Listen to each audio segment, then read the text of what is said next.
অতিরিক্ত তেল খেলে যেমন স্বাস্থ্য ঝুঁকি আছে, তেমনি কিছু কিছু খাবার আছে যা না খেলেই না হয়। তাই আজকে একদম কম তেলে পুরি বানিয়ে দেখাবো। কম তেলে কী করে পারফেক্ট পুরি বানানো যায় সেটাই করে দেখাবো। চলুন তাহলে শুরু করি। ভিডিওটি দেখতে অবশ্যই শেষ পর্যন্ত থাকুন। আমি এখানে 1 কাপের মতো ময়দা নিয়েছি আর নিয়ে নিব সামান্য পরিমাণ লবণ। এখন দিয়ে দিব হাফ চা চামচের মতো তেল, দিয়ে ভালো করে মাখিয়ে নিব।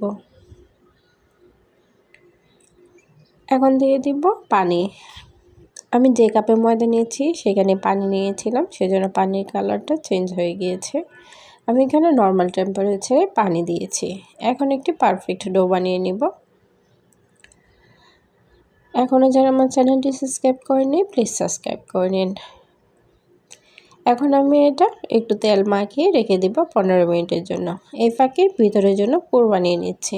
আমি এখানে হাফ কাপের মতো মসুর ডাল নিয়েছি, দিয়ে দিব সামান্য পরিমাণ লবণ, 1/4 চা চামচের মতো হলুদ গুঁড়ো আর কয়েকটি কাঁচামরিচ, 2-3টা রসুনের কোয়া এবং সামান্য পরিমাণ পেঁয়াজ দিয়ে একটা ঢাকনা দিয়ে দিব। ডালটা সেদ্ধ হওয়া পর্যন্ত অপেক্ষা করব।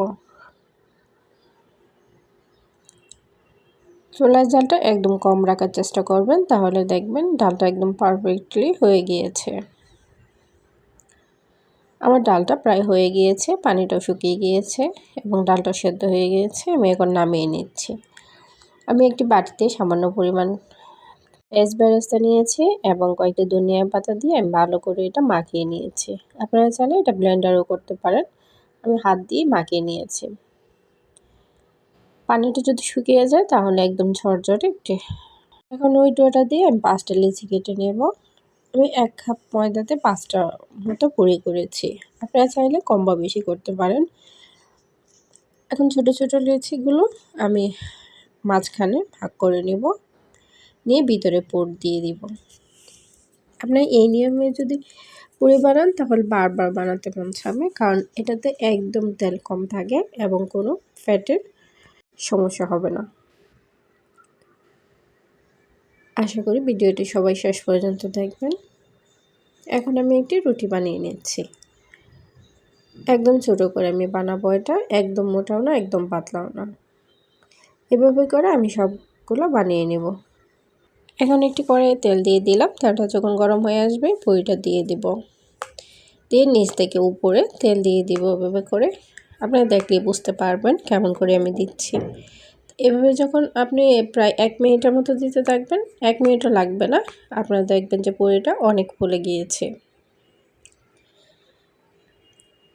আর যারা বেশি তেল খেতে পছন্দ করেন কিংবা বেশি তেলে খেতে চান তাহলে কিন্তু বেশি তেল দিয়ে ভাজতে পারেন, কিন্তু আমার মনে হয় যে এভাবে খেলে আপনার শরীর স্বাস্থ্য দুটোই ভালো থাকবে একদম কম তেলে। এভাবে করে আমি 2 মিনিটের মতো ভেজে নিয়েছি। 2 মিনিট পর আমি এটা নামিয়ে নিচ্ছি। একদম পারফেক্টলি হয়েছে। আমি একটু কেটে দেখাচ্ছি যে ভিতরে কেমন হয়েছে, অনেক ফুলকো। এটা আপনি 2 থেকে 3 ঘন্টার জন্য আপনি নরমালি রেখে দিলেও অনেক বেশি ফুলকো থাকবে। এতক্ষণ ভিডিওতে দেখার জন্য সবাইকে ধন্যবাদ।